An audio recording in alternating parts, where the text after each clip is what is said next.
Hi friends, welcome to education concept YouTube channel. Friends, మనకి recently చూసుకుంటే state bank of India recruitment 2022కి సంబంధించి PO పోస్టులకి notification విడుదలైంది.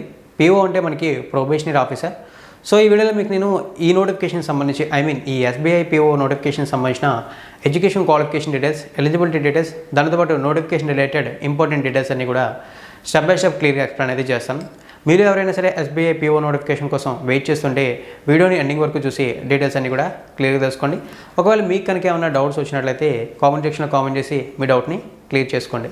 ఇక మనం ఆలస్యం అయితే చేయకుండా మెయిన్ డీటెయిల్స్లోకి వెళ్ళిపోదాం. ఫ్రెండ్స్, మనం మెయిన్ డీటెయిల్స్లోకి వెళ్తే ఇక్కడ చూసారా మనకి ఎస్బీఐ అని మెన్షన్ చేశారు.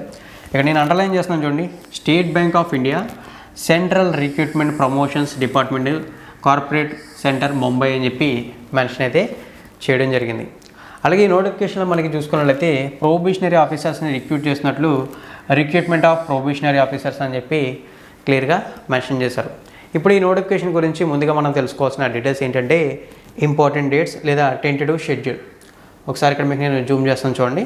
ఫ్రెండ్స్, మనం రీసెంట్ టైమ్స్లో చాలాసార్లు చూస్తుంటాం, చాలామంది వాళ్ళ ప్రీవియస్ జాబ్స్ని వదిలేసి 100% 200% హైక్ శాలరీతో జాబ్స్ అనేవి గెట్ చేస్తున్నారని చెప్పి.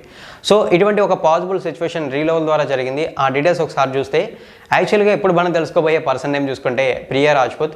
యాక్చువల్గా ఈమె బిజినెస్ డెవలప్మెంట్ ఎగ్జిక్యూటివ్గా ఎంబీఏ అనే కంపెనీలో వర్క్ అయితే చేసేది. తర్వాత రీలెబుల్కి సంబంధించిన డీటెయిల్స్ తెలుసుకుని తన స్కిల్స్ని ఇంప్రూవ్ చేసుకోవడానికి, కెరీర్లో ముందుకు వెళ్ళడానికి రిజిస్టర్ చేసుకుని ఒక మాక్ టెస్ట్ రాసి మంచి స్కోర్ చేయడంతో తన ప్రీవియస్ జాబ్లో వచ్చే శాలరీ కన్నా 220% హైక్ శాలరీతో జాబ్ అనేది గెట్ చేసింది. ఇలా చాలామంది వాళ్ళ కెరీర్ని బిల్డ్ చేసుకోవడానికి రీలెవెల్ ద్వారా మంచి ఆపర్చునిటీస్ అనేవి గెట్ చేస్తున్నారు.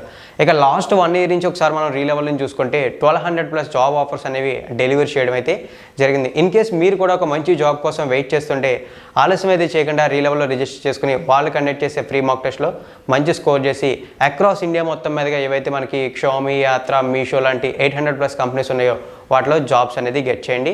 ఇక్కడ మనకి వేరియస్ కోర్సెస్ అయితే ఉన్నాయి. ప్రోగ్రామ్ అవన్నీ, డిజిటల్ మార్కెటింగ్, సేల్స్, హెచ్ఆర్, ఇలాంటి చాలా కోర్సెస్ ఉన్నాయి. మీకు ఇంట్రెస్ట్ని బేస్ చేసుకొని రిజిస్టర్ చేసుకోండి, మంచి మార్క్స్ స్కోర్ చేయండి, ఇమీడియట్గా జాబ్ అనేది గెట్ చేయండి. ఆలస్యం అయితే చేయకండి. లింక్ అయితే వీడియో కింద డిస్క్రిప్షన్ మీకోసం ఎప్పటికీ వెయిట్ చేస్తూ ఉంటుంది. సో ఇక్కడ మనకి ఈ ఇంపార్టెంట్ డేట్స్ ఏంటంటే నోటిఫికేషన్ ఎప్పుడు రిలీజ్ అయింది, ఎప్పటి నుంచి ఆన్లైన్ అప్లై చేసుకోవాలి, అలాగే అప్లై చేయడానికి లాస్ట్ డేట్ ఏంటి, ఎగ్జామ్స్ ఎప్పుడు జరుగుతాయి, ఇటువంటి డీటెయిల్స్ అన్నీ కూడా ఈ టెంటేటివ్ షెడ్యూల్లో లేదా ఇంపార్టెంట్ డేట్స్లో మనకి క్లియర్గా విజిబుల్ అయితే అవుతాయి. సో దీని ప్రకారం మనం డీటెయిల్స్లోకి వెళ్దాం. ఒకసారి డీటెయిల్స్లోకి వెళ్తే మనకి ఈ జాబ్స్కి సంబంధించిన ఆన్లైన్ అప్లికేషన్స్ ఎప్పుడు స్టార్ట్ అవుతాయో చూసుకున్నట్లయితే మనకి ఈ నెల 22వ తారీఖు నుంచి స్టార్ట్ అవుతాయి. అంటే సెప్టెంబర్ 22వ తారీఖు నుంచి ఈ జాబ్స్కి ఆన్లైన్ అప్లై ప్రాసెస్ అనేది స్టార్ట్ అయింది. ఇక మనకి పేమెంట్ పే చేయడానికి లేదా అప్లికేషన్ అప్లై చేయడానికి లాస్ట్ డేట్ కూడా ఇచ్చారు. ఆ లాస్ట్ డేట్ అనేది చూసుకున్నట్లయితే మనకి నెక్స్ట్ మంత్ 12వ తారీఖు, అంటే అక్టోబర్ 12వ తారీఖు అనేది ఈ జాబ్స్కి అప్లై చేయడానికి కానీ అప్లికేషన్ ఫీజు పే చేయడానికి కానీ లాస్ట్ డేట్గా మెన్షన్ చేశారు. ఫర్దర్గా ఇంకా చాలా డీటెయిల్స్ అయితే ఉన్నాయి, అవైతే మనకు అవసరం లేదు. బట్ ఈ జాబ్స్కి సంబంధించిన ఏవైతే ఎగ్జామ్స్ అయితే ఉంటాయో ఆ ఎగ్జామ్కి సంబంధించిన కొన్ని డేట్స్ ఇచ్చారు. అవి ఒకసారి చూస్తే మనకి ఈ జాబ్స్కి సంబంధించిన ఫేజ్ 1 ఎగ్జామ్ లేదా ప్రిలిమినరీ ఎగ్జామ్ ఏదైతే ఉంటుందో ఇది చూసుకున్నట్లయితే మనకి 2022 డిసెంబర్ 17, 18, 19, 20 ఈ తేదీల్లో అయితే జరుగుతుందని చెప్పి మెన్షన్ చేయడం జరిగింది. అది గుర్తుంచుకోండి. ఇక నెక్స్ట్ మనకి ఫేజ్ 2 ఆన్లైన్ మెయిన్ ఎగ్జామినేషన్ చూసుకుంటే 2023 జనవరి లాస్ట్ వీక్లో కానీ ఫిబ్రవరి ఫస్ట్ వీక్లో కానీ జరిగే అవకాశాలు ఉన్నట్లు మెన్షన్ చేశారు. తర్వాత వాటికి గ్రూప్ ఇంటర్వ్యూస్ అవని, తర్వాత ప్రీ ఎగ్జామినేషన్ ట్రైనింగ్ అవని, వీటికి సంబంధించిన డేట్స్ అయితే ఇచ్చారు, కానీ అవి మనకి అంత ప్రాపర్గా అవసరం లేదు కాబట్టి ఆ డీటెయిల్స్ అయితే ఇప్పుడు మీకు నేను షేర్ అయితే చేయట్లా. ఇక నెక్స్ట్ మనం వేకెన్సీస్ గురించి మాట్లాడుకోవాలి. అంటే టోటల్గా ఎన్ని పోస్టులు ఉన్నాయో వాటి గురించి మనం ఒకసారి మాట్లాడుకోవాలి. టోటల్గా చూసుకున్నట్లయితే ఈ నోటిఫికేషన్లో మనకి 1673 వేకెన్సీస్ ఉన్నాయి. అంటే మనకి 1673 పోస్టులు అయితే ఈ నోటిఫికేషన్లో ఉండడం జరిగింది. ఇక్కడ మీరు క్లియర్గా చూసుకోవచ్చు, 1673 అని చెప్పి క్లియర్గా కనబడుతుంది. వీటిని మనకి కమ్యూనిటీ వైజ్ కూడా డివైడ్ అయితే చేశారు. ఒకసారి మనం చూసుకున్నట్లయితే ఎస్సీ కేటగిరీకి సంబంధించి 270 పోస్టులని, ఎస్టీ కేటగిరీకి సంబంధించి 131, అలాగే ఓబీసీకి సంబంధించి 464, ఎకనామికలీ వీకర్ సెక్షన్ సంబంధించి 160, ఫైనల్గా అన్రిజర్వ్డ్ కేటగిరీకి సంబంధించి 648 పోస్టులు అయితే ఉన్నాయి. ఇప్పుడు మనం నోటిఫికేషన్లో మాట్లాడుకుంటున్న ఎస్బీఐ పీఓకి సంబంధించిన 1673 పోస్టులని ఈ విధంగా కమ్యూనిటీస్ వైజ్ డివైడ్ అయితే చేశారు, అది గుర్తుంచుకోండి. ఇక నెక్స్ట్ ఈ జాబ్స్కి సంబంధించి మనకి తెలుసుకోవాల్సిన ఇంకొక ఇంపార్టెంట్ డీటెయిల్స్ ఏంటంటే ఏజ్ లిమిట్స్. అంటే ఈ జాబ్కి అప్లై చేసే క్యాండిడేట్కి మినిమం ఎంత ఏజ్ ఉండాలి, మ్యాక్సిమం ఎంత ఏజ్ వరకు అప్లై చేయొచ్చు, అలాగే మనకి కొన్ని కమ్యూనిటీ కేటగిరీస్కి ఏజ్ రిలాక్సేషన్స్ ఉన్నాయి కదా, వాటి డీటెయిల్స్ ఒకసారి మనం ఏజ్ లిమిట్స్ అనేవి చెక్ చేస్తే ఇక్కడ మనకి మెన్షన్ చేసింది ఏంటంటే not below 21 years and not above 30 years అని చెప్పి మెన్షన్ అయితే చేశారు. అంటే ఈ జాబ్కి అప్లై చేసే క్యాండిడేట్ ఎవరైతే ఉంటారో వాళ్ళకి 21 years కన్నా తక్కువ ఏజ్ అయితే ఉండకూడదు, అలాగే 30 years కన్నా ఎక్కువ ఏజ్ అయితే ఉండకూడదు అని చెప్పి మెన్షన్ చేశారు. ఎట్ ది సేమ్ టైం మనకి ఏజ్ రిలాక్సేషన్స్ ఉంటాయి కదా, ఆ ఏజ్ రిలాక్సేషన్స్ అనేవి చూసుకుంటే మనకి SC ST కేటగిరీ అభ్యర్థులకి 5 years ఆఫ్ ఏజ్ రిలాక్సేషన్, అలాగే other backward classes that means OBC క్యాండిడేట్స్కి చూసుకుంటే 3 years ఆఫ్ ఏజ్ రిలాక్సేషన్ అనేది అప్లికేబుల్ అవ్వడం జరుగుతుంది. అలాగే పర్సన్ విత్ డిజేబిలిటీ క్యాండిడేట్స్ కూడా మనకి 10 years ఆఫ్ ఏజ్ రిలాక్సేషన్ అయితే ఉంటుంది.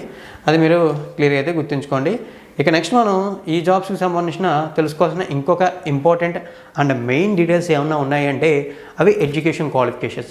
ఒకసారి మనం ఆ ఎడ్యుకేషన్ క్వాలిఫికేషన్స్ చూస్తే ఇక్కడ మనకి చూసారా ఎలిజిబిలిటీ క్రైటీరియా అని మెన్షన్ చేసి ఎసెన్షియల్ అకాడమిక్ క్వాలిఫికేషన్స్ అని చెప్పి మెన్షన్ చేశారు. సో ఇక్కడ మనకి మెన్షన్ చేసిన డీటెయిల్స్ని ఒకసారి క్లియర్గా చదివితే graduate in any disciplinary from recognised university and equivalent qualification recognised success by the central government అని చెప్పి మెన్షన్ అయితే చేశారు. సో అంటే మీరు డిగ్రీలో ఏ గ్రూప్ అయినా పర్వాలేదు, BA చేసినా, BSc చేసినా, BCom చేసినా, BBA చేసినా, BBM చేసినా, లేదా మనకి ఏదైతే బీటెక్లో సివిల్, ఎలక్ట్రికల్, మెకానికల్ ఇలా ఏ బ్రాంచ్ అయినా సరే మీరు అప్లై అయితే చేసుకోవచ్చు. బట్ అది సెంట్రల్ గవర్నమెంట్తో రికగ్నైజ్డ్ అయిన యూనివర్సిటీ అయితే అయి ఉండాలి అని చెప్పి మెన్షన్ చేశారు. At the same time final ఇయర్లో ఉన్నవారు లాస్ట్ సెమిస్టర్ రాస్తున్న వాళ్ళు కూడా ఈ జాబ్స్కి అప్లై చేసుకోవచ్చు. బట్ ఏదైతే ఈ జాబ్స్కి సంబంధించిన final allotment process final selection process అయిన ఇంటర్వ్యూ అయితే ఉంటుందో ఆ టైంలోపు మీ రిజల్ట్, మీ సర్టిఫికేట్స్ అనేవి మీ దగ్గర అయితే ఉండాలి. అది క్లియర్ అయితే గుర్తుంచుకోండి. ఇక్కడ మీరు ఫైనల్ ఇయర్లో అయినా సరే ఈ జాబ్స్కి అప్లై అయితే చేసుకోవచ్చు. ఇక మనం సెలక్షన్ ప్రాసెస్ గురించి ఒకసారి మాట్లాడుకుంటే ఇక్కడ సెలక్షన్ ప్రాసెస్ డీటెయిల్స్ అనేది ఇచ్చారు. ఒకసారి మనం చెక్ చేసినట్లయితే ఇక్కడ సెలక్షన్ ప్రాసెస్ చూసుకుంటే first of all preliminary exam ఉంటుంది, తర్వాత మెయిన్ ఎగ్జామ్ అయితే ఉంటుంది. ఈ రెండాట్లకు కూడా మనకి 1/4 ఆఫ్ నెగిటివ్ మార్కింగ్ అయితే ఉంటుంది ఎగ్జామ్స్లో. సో ఈ రెండు కంప్లీట్ అయిన తర్వాత మనకి ఇంటర్వ్యూ టైపు, సైకోమోటివ్ టెస్ట్, తర్వాత గ్రూప్ డిస్కషన్ ఇటువంటి ప్రాసెస్ కూడా ఉంటుంది. ఇవన్నీ అయిపోయిన తర్వాత మెరిట్ లిస్ట్ని బేస్ చేసుకుని జాబ్స్ అనేవి అలాట్ చేయడం అయితే జరుగుతుంది. ఇదైతే సెలక్షన్ ప్రాసెస్కి సంబంధించినటువంటి డీటెయిల్స్. ఇక నెక్స్ట్ మనం ఈ జాబ్స్కి సంబంధించి తెలుసుకోవాల్సిన డీటెయిల్స్ ఏంటంటే ఎగ్జామినేషన్ సెంటర్స్ ఎక్కడైతే ఉన్నాయో వాటికి సంబంధించిన డీటెయిల్స్ తెలుసుకోవాలి. దానితో పాటు మనం అప్లికేషన్ ఫీజు డీటెయిల్స్ కూడా తెలుసుకుంటే నోటిఫికేషన్ సంబంధించినటువంటి కంప్లీట్ డీటెయిల్స్ అనేది క్లియర్ అయితే అయిపోతాయి. సో ఇప్పుడు మనం ఎగ్జామినేషన్ సెంటర్స్ అనేవి చూద్దాం. ఫస్ట్ ఆఫ్ ఆల్ మనం ఆంధ్రప్రదేశ్ స్టేట్కి సంబంధించిన డీటెయిల్స్ అనేది చెక్ చేస్తే ఇక్కడ మనకి చూసారా ఆంధ్రప్రదేశ్ అని చెప్పి మెన్షన్ చేశారు.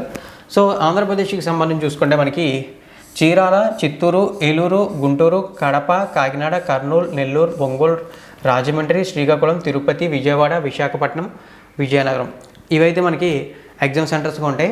ఈ ఎగ్జామ్ సెంటర్స్ ఏవైతే ఇప్పుడు చెప్పానో ఇవి మనకి ప్రిలిమినరీకి సంబంధించిన ఎగ్జామ్ సెంటర్స్. అలాగే మెయిన్స్కి సంబంధించి కూడా మనకి ఎగ్జామ్ సెంటర్స్ ఉన్నాయి ఆంధ్రప్రదేశ్లో. అవి చూసుకుంటే గుంటూరు, కర్నూలు, విజయవాడ, విశాఖపట్నం ఇవి మెయిన్స్కి సంబంధించినటువంటి ఎగ్జామ్ సెంటర్స్ ఆంధ్రప్రదేశ్ స్టేట్కి సంబంధించి. ఇక నెక్స్ట్ మనం తెలంగాణ స్టేట్కి సంబంధించి చూస్తే ఇక్కడ తెలంగాణ స్టేట్ మెన్షన్ చేశారు. తెలంగాణకి సంబంధించి ప్రిలిమినరీకి హైదరాబాద్, కరీంనగర్, ఖమ్మం, వరంగల్ ఇవైతే మనకి ప్రిలిమినరీకి సంబంధించిన ఎగ్జామ్ సెంటర్స్. ఇక మెయిన్స్కి సంబంధించి చూసుకుంటే ఓన్లీ హైదరాబాద్ మాత్రమే మనకి ఎగ్జామ్ సెంటర్గా ఇవ్వడం అయితే జరిగింది. ఇదైతే మీరు క్లియర్ అయితే గుర్తుంచుకోండి. ఇక్కడికి మనకి ఎగ్జామ్ సెంటర్స్ అనేవి క్లియర్ అయితే అయిపోయాయి. ఒకసారి మనం ఫైనల్గా అప్లికేషన్ ఫీజు డీటెయిల్స్ అనేది చెక్ చేస్తే నోటిఫికేషన్ సంబంధించిన డీటెయిల్స్ కంప్లీట్గా క్లియర్ అయితే అయిపోతాయి. ఒకసారి అప్లికేషన్ ఫీజు డీటెయిల్స్ అనేది ఒకసారి మనం చెక్ చేద్దాం. ఫ్రెండ్స్ ఇక ఇప్పుడు మనం కనుక అప్లికేషన్ ఫీజు డీటెయిల్స్లోకి వెళ్ళినట్లయితే ఇక్కడ చూసుకోవచ్చు మనకి application fee and intimation charges non refundable అని చెప్పి మెన్షన్ చేశారు. ఒకసారి అప్లికేషన్ ఫీజు ఏంటనేది చూస్తే application fee will be 750 for general, economically weaker section and OBC candidates అని చెప్పి మెన్షన్ చేశారు. అలాగే రిమైనింగ్ ఎవరైతే SC ST person with disability candidates ఉన్నారో వాళ్ళకి ఎటువంటి అప్లికేషన్ ఫీజు అయితే లేదని చెప్పి కూడా మెన్షన్ చేశారు. అది క్లియర్గా గుర్తుంచుకోండి. ఇక్కడతో మనకి అన్ని డీటెయిల్స్ అయితే క్లియర్ అయితే అయిపోయాయి. బట్ ఒక ఇన్ఫర్మేషన్ అయితే ఇంకా పెండింగ్ ఉంది.